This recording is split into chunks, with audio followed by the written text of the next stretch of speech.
नमस्कार, सादर जय जिनेंद्र। क्षमा ब्रेकिंग जैन न्यूज प्रतिदिन प्रातः, दोपहर एवं रात्रि में देश भर से संपूर्ण जैन समाज से संबंधित सही और सकारात्मक समाचारों के लिए देखना और सुनना न भूलें। साथ में आपसे विनम्र निवेदन है कि यदि आपने इस चैनल को सब्सक्राइब नहीं किया है तो कृपया अवश्य कीजिए और शेयर और लाइक करके धर्म प्रभावना में सहयोगी एवं सहभागी बनिए। क्षमा चाहते हुए क्योंकि समय आपका हो चुका है, लेकिन फिर भी काफी समय से करने की जिज्ञासा है। भारतीय संस्कृति में महाराज जी रामायण और महाभारत दो ऐसे ग्रंथ हैं जिसके ऊपर पूरा इतिहास लिखा गया, वो पूरा भारत का उसके अंदर स्क्रिप्ट आता है। और उसमें अगर देखा गया है कि रामायण और महाभारत में दोनों में कॉन्स्पिरेसी हुई है, षड्यंत्र हुआ है, एक षड्यंत्र चला है और वो पूरा चलते चलते उसमें आखिर में जाके यही हुआ कि धर्म की और कर्तव्य की हमेशा जीत हुई है। लेकिन दोनों में जो षड्यंत्रकारी है वो अपने ही लोग हैं, अपने ही परिवार के लोग हैं। तो महाराज जी ये जो अपने लोग जो षड्यंत्र करते हैं, इससे हमारी आत्मा को बड़ा बुरा असर आता है, बहुत बुरा आता है।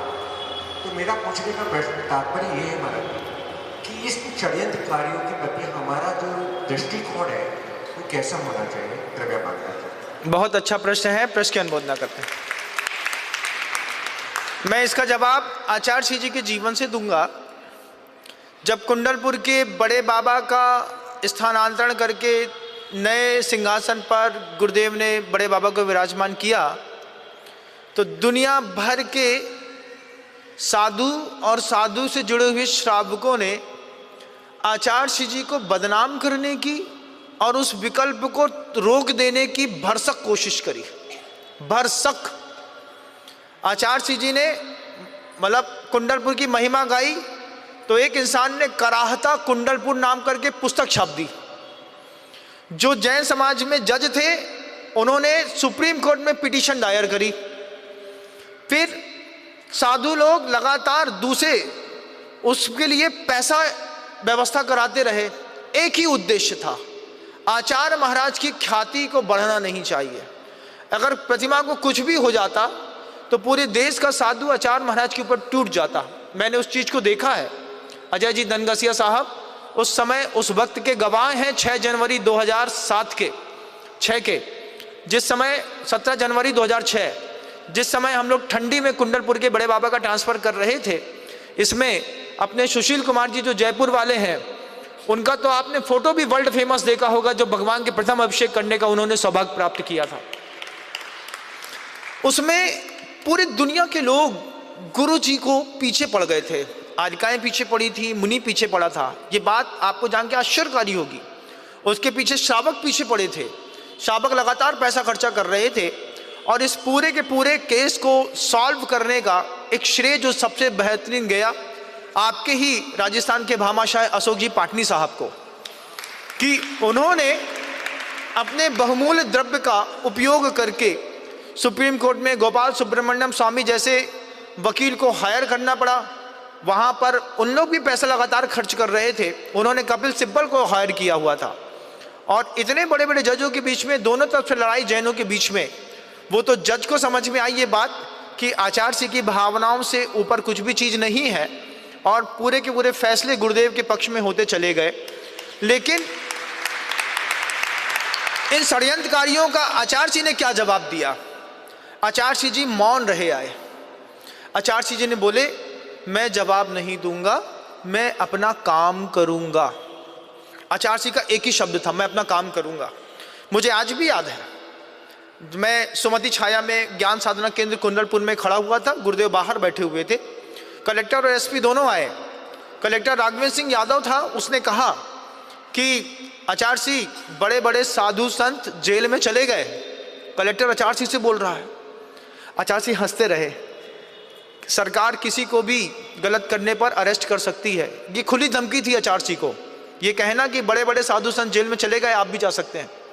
एसपी पीछे से बैठ कर के बोलता है, जब कलेक्टर उठ गया तो एसपी बोलता है प्रभु आप तो श्री हरि हैं, आपने जो सोच लिया है वो तो होके ही रहेगा, होना ही है, होना चाहिए।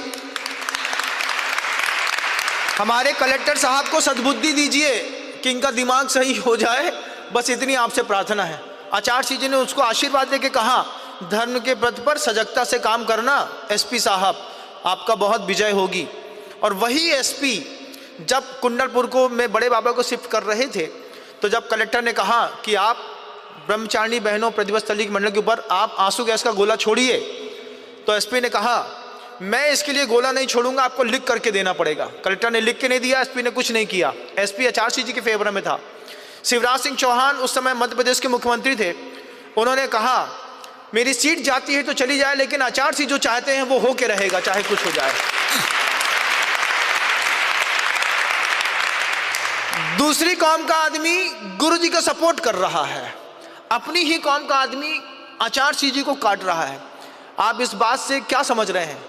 मैं इस बात से कितना समझ करके आया, जब मेरे गुरु ने षड्यंत्रकारियों को झेला तो मुझे भी षड्यंत्रकारियों को झेलना पड़ेगा। जब मेरे गुरु के साथ इतनी सारी बातें हुई तो फिर मेरे साथ भी बहुत सारी बातें होंगी, क्योंकि काम करने के वालों के साथ ही बातें होती हैं, जो काम नहीं करता उसके साथ कोई बात ही नहीं होती। इस बात को आप सब भी समझिएगा।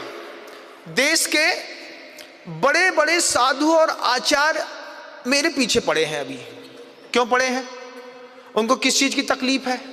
उनको तकलीफ ये चीज की है कि एक सामान्य सा मुनि असामान्य सा काम करता चला जा रहा है लगातार।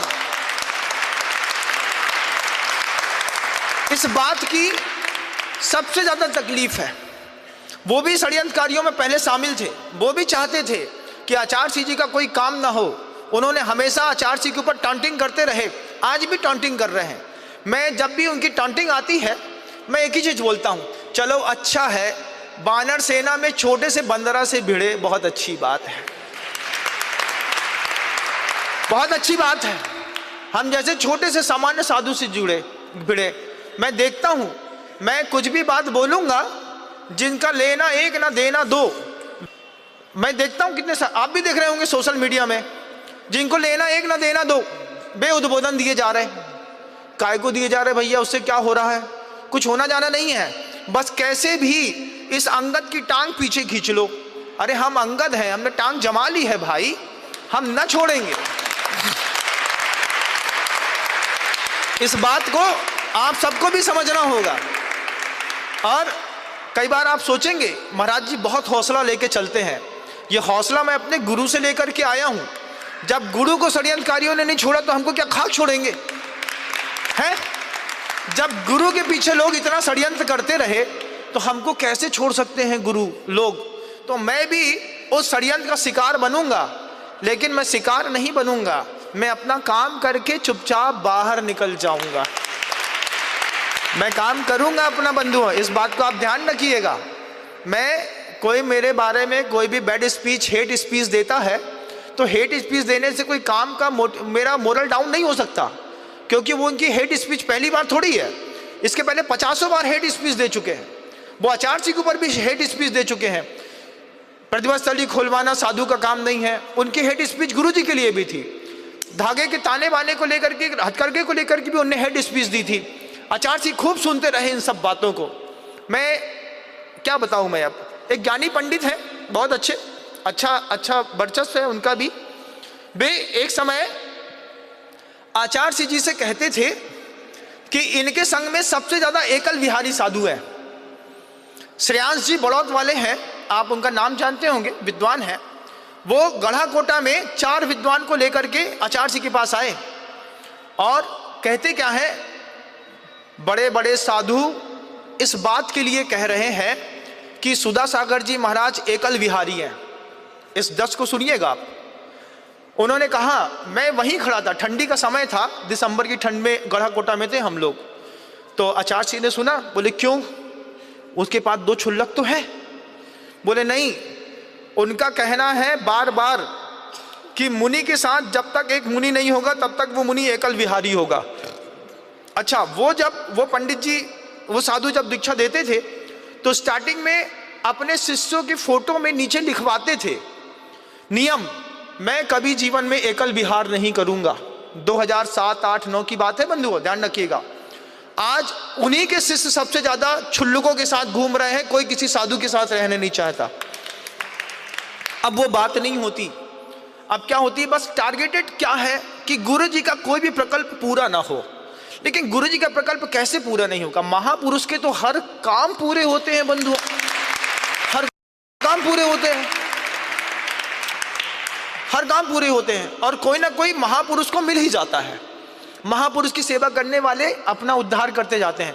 रामचंद्र, सोचो, रामचंद्र जी भूमि गोचरी, रावण विद्याधर, राम कहां से आसमान में जाते, लेकिन हनुमान मिल गया, अंगद मिल गए, सुग्रीव मिल गए, बाली मिल गए, रामचंद्र जी की सीता वापिस विद्याधर की कॉलोनी से नीचे आ गई है। पुण्यात्मा को कोई ना कोई तो मिल ही जाता है। जैसे मेरे पुण्य से मुझे गुरु जी मिले, ऐसे ही आप लोग भी मिले। अब आचार्य सिंह हो या ना हो, लेकिन आचार्य सिंह जी के प्रकल्प और आचार्य सिंह का काम अनवरत जारी है। गुरु जी नहीं है शरीर से, लेकिन इधर विराजमान है, उनकी प्रतिष्ठा इधर हुई है, उनके चरण चिन्ह इधर रखे हुए हैं, उनका काम निरंतर रूप से चल रहा है। इस प्रतिष्ठा को कोई भी धूमिल नहीं कर सकता। अब बहुत सारे लोग भी सोचें, ये बात सोचें कि ये प्रकल्प नहीं होना चाहिए, ये सब होता है बंधु, सब अपने टाइम पे सब होता है। जिसके जब नियति आती है तभी आप जुड़ पाते हैं। 48 साल में मैं राजस्थान नहीं आया, आप मुझे नहीं जानते थे, मैं आपको नहीं जानता था। पहली बार मैं आपसे मिल रहा हूं, और पहली बार में जो आप लोगों ने अपने गुरु के प्रति समर्पण दिखाया है, क्या गजब की चीज है, क्या गजब की चीज है। आप सोचिए, किसी ने कहा इस बात को लेकर के, आप सबके संज्ञान में दूंगा, कि वो बना देंगे पूरा। हमने कहा वो क्या बना देंगे पूरा?